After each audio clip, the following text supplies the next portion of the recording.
Hi guys, Shamian here. I am doing Trinidad stew fish for you all today, right? I already have my setup. The seasonings that I'm going to be using is a freshly made blend of seasonings. It's of shadow benny, a lot of ginger, garlic, onions, pimento. You can use thyme, you can use size in there, right? And so forth and so forth, right? I have a demo on Trinidad green seasoning. You will need to check it out for more information on how to get green seasoning, Trinidad green seasoning, right? So I'm going to season my fish now. I'm going to season my fish now, right? I am using some, this is always how I get my fish done.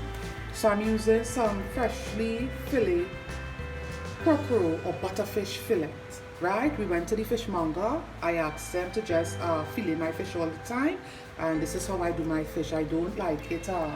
It makes it better for people who can't stand bone and when you have kids and so forth, right? It also fries very nicely, but this is a stew fish demo, so I am staying focused, right? But just ask your fishmonger, as you all know it in the US and the wider part of the world, to fillet your fish, right?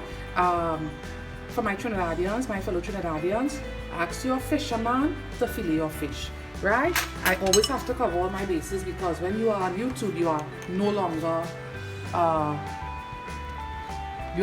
local, but now international. So I always have to cover all my bases, so to speak. When I'm doing a demo, it's no longer about just us back in the Caribbean. I always have to think about my wider viewing audience, right? That is some all-purpose Maggi fish taste maker. You all know I love Maggi, right? I don't kid you all. They don't pay me. I'm not promoting them, but I love Maggi. This is what their blend of fish seasonings look like. The taste is also lovely. There's a lot of thyme and good stuff in there also, right? The color is just brilliant. It isn't dark. It isn't any bright yellowish, tomatoish paste color to change what you are cooking, right? So I'm going to use a couple of tablespoons of that fresh blend of seasonings that I made, right? If you want to marinate your fish, go by all means, like overnight and like days before, by all means go ahead. But you all know Shami and don't cook like that. You all know I'm big on fresh stuff, so it's not gonna happen with me, right? You all know how I feel about things restaurant and so forth and so forth. I have this bigger bowl that I'm going to toss everybody in. Don't be alarmed, guys. My international friends, you all bake whole fish, but here in Trinidad, we cook whole fish. We cook head, tail, everything, right? So I'm just going to use my bigger bowl to do it because I always tell you, use bigger bowls to season up your stuff. Right? I tell you all that all the time. So, you see this small bowl was giving a bit of an issue. The seasoning smells just lovely. It smells just wonderful. Yeah, so always use bigger bowls to season up. There is no way you can maneuver seasoning anything properly in small bowls. You realize the issue was having with the smaller ones, but it was in there because I was doing something before and I had it set up like that. So, I could come on with the big bowl now. The bigger the better for seasoning. Don't think, why is she using that big bowl and it's just that amount of fish. No, you need to maneuver properly when seasoning stuff. Right? You have to maneuver properly. Right? So that's where we want to start for now. I am wearing a food safe glove of vanilla gloves. I'm going to put the juice of a lemon in there. Do that at the very last stage because I can guarantee you all that lemon or lime juice or citrus of any kind, it cooks seafood. There is something called ceviche in the US, and that is what they use to get the fish cooked. The citrus or the acidic part of the citrus juices. So be careful when you are using lime, and don't think or lemon, and don't think the more is the better when it comes to seafood. Please take my advice. I always tell you all that I don't kid you all whatsoever when I am cooking. I don't have time to kid you all, right? So I'm just gonna cut my lemon. I took off my gloves because I'm done seasoning up my fish. Rough skin lemon in Trinidad, this is called rough skin lemon. I don't know if you all will get it in other parts of the world. I'm just gonna cut it and use my reamer to get it into a bowl. There is a traditional strainer or sieve, a traditional strainer or sieve as it is known in the wider world, that I'm using to catch the seeds. My reamer, wooden reamer, just helps take out the juice out of the citrus easier, like all the juice. Instead of having to really squeeze it and all that, the juice is going everywhere. It speaks about it being a good lemon. It's so juicy. It's good, right? So when you use the reamer, if you don't have the reamer, don't stress, don't worry. Some of you might have the device that presses the line to get the juice out. That's okay too. If you don't have it, use your good old hands. The strength of your hands is perfect. This is what the reamer gives us when we use it. And let's go in with the next half of that. My hands was washed. My area that I'm working on was sanitized. That is important, guys. Keep everything covered until you're ready to use it.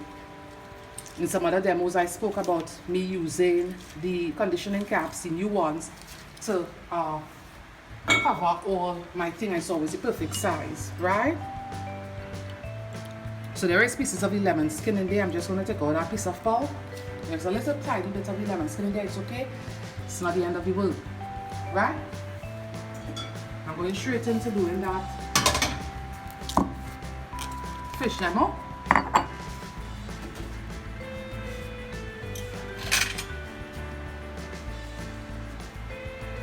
I'm going straight into doing the fish demo. I already have a pot hot in. Right? And I'm just going to get some garlic to flavor, fresh cloves of garlic to flavor my oil.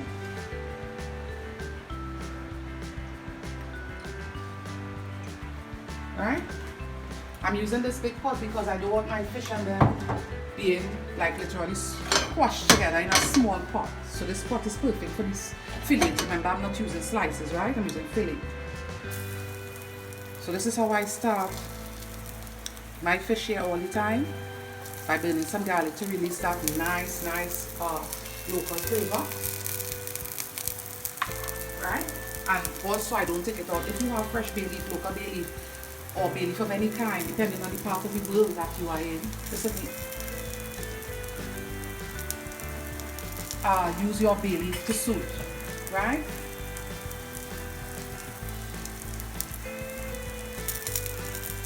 Yeah, use your bay leaf to suit.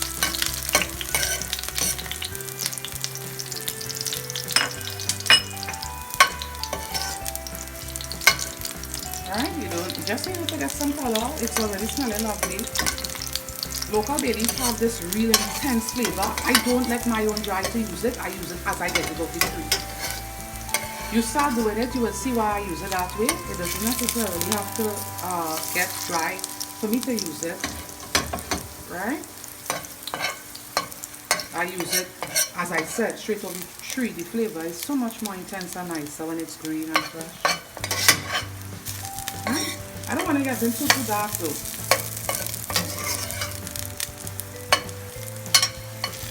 So about here is what I am looking for. And now I'm going to start adding my fish.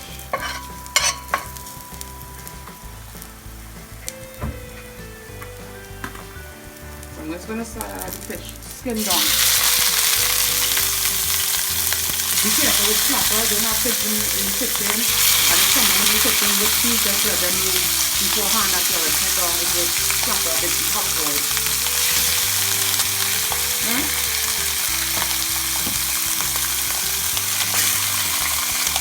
I'm going to add some water now. Regular water. Right? In my measuring cup, so I will say about, it's not fish broth, but this is a good starter for fish broth. So you don't want to put too much water because it isn't a fish broth. And I always like sauces that are really nicely reduced. I don't like tin sauces whatsoever. It's one of my pet peeves up with food. Tin sauces. I love it reduced almost to nothing. But most times when you are cooking like that, like the way I am talking about, you'll have to have a backup plan for your rice and your dumplings and provisions.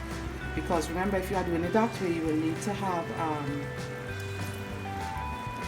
enough gravy or sauce, as it is known in Trinidad, to cover your other part of your meal, right? But this is typical starter for my stew fish, cocoa butterfish, or butterfish as it is known. It's going to add a little more seasoning, right? Remember, I spoke about it not being rest down in any refrigerator, the seasoning or the fish to take in any marinades. If you can leave it for an hour, okay, but be careful putting your lime or lemon in there. I spoke about that, I covered that just now, okay? Fish doesn't take very long to cook. You don't want the fish falling apart, right? So be careful with little things like that, right? The burnt garlic, a piece of it is just lovely. I am so missing bay leaf. Yeah, so you wanna, at this stage, you wanna just let it go, let it cook, right? I'm gonna add my lemon juice. Remember, when I juice the lemon, so I'm gonna add it at this stage because it's already cooking, right? It wouldn't do any danger to it really. We grew up liming our fish, right? Before it was cooked, but when you know better, you do better. It's not going to do much damage at all, but no damage at all, but we just want to play it, you know, do the right thing. Right? I like to believe my style of cooking is so simple that even a child could follow. Having said that, I don't want you all allowing young children to cook. There's too much of burn risk, another risk involved with knives and so forth. So please don't have the young kids cooking, right? I'm going to add a bit of chili flakes, crushed chili, and some onions that I run on the mandolin, white onions, actual white onions, before I started. The chili flakes, they are hot, be careful, but it just makes a lovely color.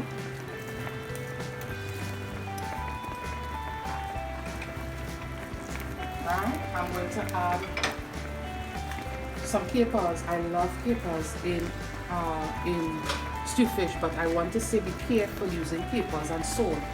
Be careful. The Maggi is a complete salted seasoning. So capers, you know, there's a high level of sodium in capers, right? You all know that. For those of you that have had capers, what is capers? It's this green, salty thing that we use. You all will have mostly had it in like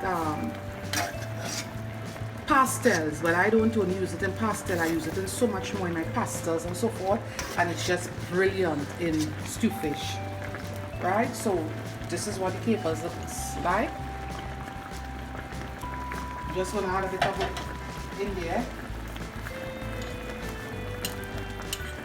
My Trini fellow citizens, don't go berserk at me and saying that's not how we cook local stew fish, please.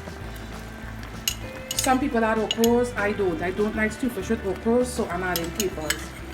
Please don't go berserk and saying that's not how we cook stew fish, because it's really the starter for how stew fish is made. You try it with capers, you will actually fall in love with it once you try it with capers. Remember, you don't want your fish overcooking.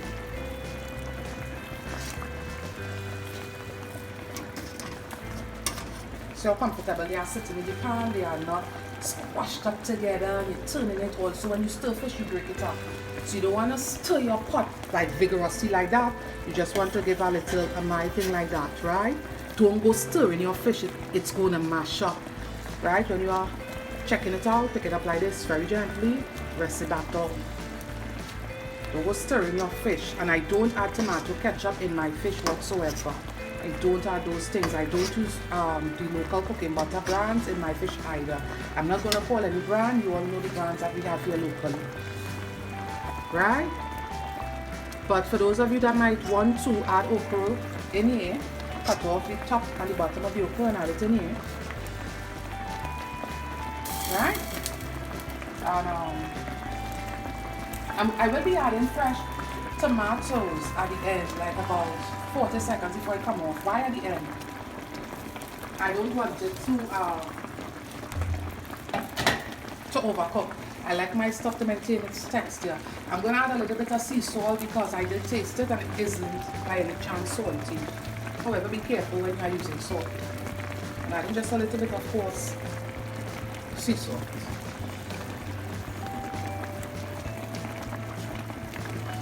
About that much.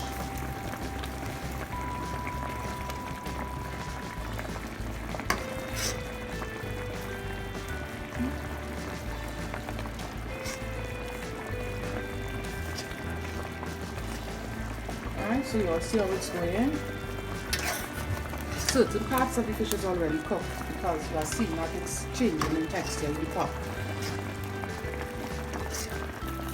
You are seeing the texture is changing. So certain parts of this fish is already cooked. I didn't use hot water. If I use hot water, it will have already been finished cooking. Remember, there's no bone and such things in there, right?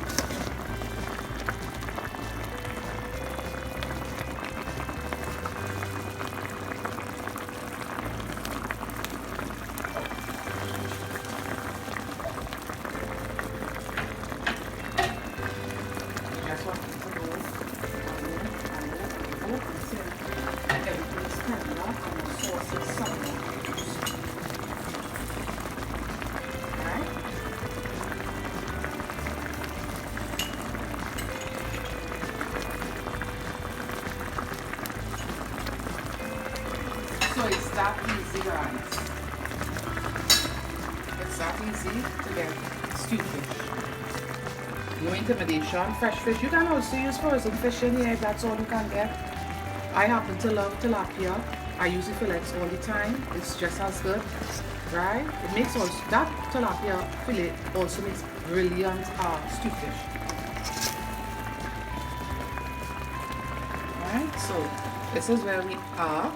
We're gonna reduce, and then it's ready to be served. We have to reduce. It must be reduced. It isn't ready, and I don't really like cornstarch and thickening agents in my food. I don't really like it, right? So this is where we are at. We're gonna reduce, and then we know it is time to be served, right? But right now it isn't ready to be served. I hope you guys tries it. Also, a nice oil and fish, stewed fish is also extra virgin olive oil. It makes a lovely taste, especially when the garlic is burned, right? So just let it reduce, and you know it is ready to serve, right? So this is where we want it reduced to. I just add some freshly chopped tomatoes. Right, so this is where we are at. One large salad tomato. Use whatever tomatoes you have on hand. This one was not, it wasn't fully ripe, so we had a lovely bit of color coming through. Remember where we started? This is the texture you want your sauce reduced to. See where we are? And I am still going to let it go just a little bit more. Right? Remember I said don't stir the fish. You're going to mash up your fish. Fish of any kind, don't stir it when you're cooking it. Right? The steam of the, just a couple seconds and I'm going to switch off the stove, turn off the stove. The steam of the fish would have just cooked the, I'm going to add the rest of that chopped onion and some freshly chopped flat leaf parsley. There is a difference with parsley. This was flat leaf. The flat leaves look a lot like celery. There is a curly one. There is a difference with them, right?